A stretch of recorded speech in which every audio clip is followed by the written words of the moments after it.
अब आप ये देखें कि ये सारे का सारा एक नेगोशिएबल इंस्ट्रूमेंट्स का ये केस था। ये that is basically based on the documents जो आप बनाते हैं कोई पेमेंट लेने में या पेमेंट देने में।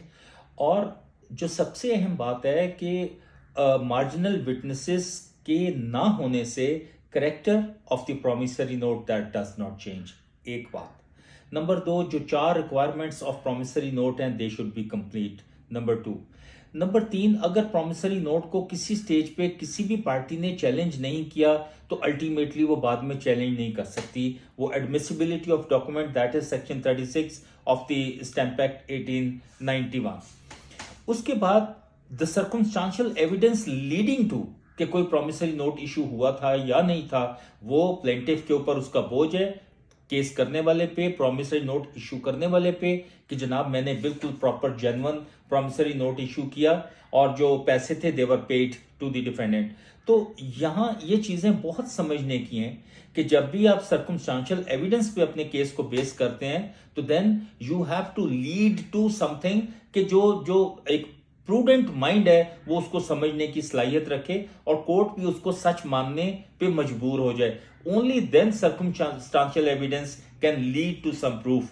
तो इस केस में 2014 एससीएमआर है 1562, पीएलडी 2016 है सुप्रीम कोर्ट 169, और उसके बाद 2024 से पीएलडी 2024 सुप्रीम कोर्ट पेज 45, और उसके बाद एक अमेरिकन केस है पॉपकर्स versus farmers.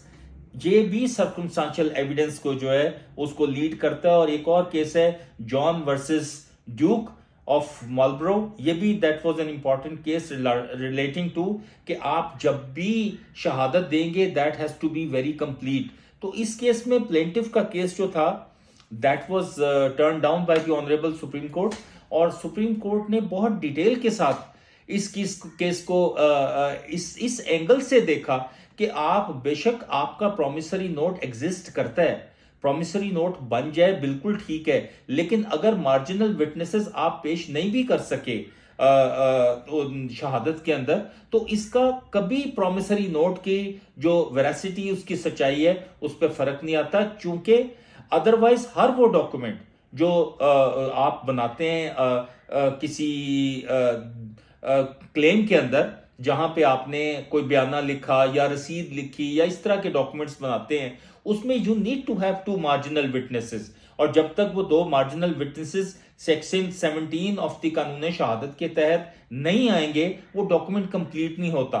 But this does not apply on a promissory note. तो मैं आज आपको निगोशिएबल इंस्ट्रूमेंट का section 4, promissory note, stamp act का सेक्शन 17 और सेक्शन 36 1891 का जो स्टैम्प एक्ट है और निगोशिएबल इंस्ट्रूमेंट एक्ट की बुनियाद पे ये सुप्रीम कोर्ट का केस मैंने आपको बताया है कि when promissory note becomes a final document कि जिसके तहत आप पैसे दे भी सकते हैं और आप पैसे फिर वापस ले भी सकते हैं, और it's a very important document. और कोर्ट में ये लीव टू अपील जो है आप करके apply so you can get the money back from somebody if he has issued you a promissory note.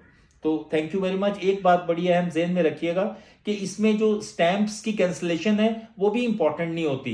Promissory note में अगर स्टैंप्स जो है वो कैंसिल नहीं भी हुए उसके ऊपर, even then that does not make a difference अगर आपका केस अदरवाइज बहुत स्ट्रांग है।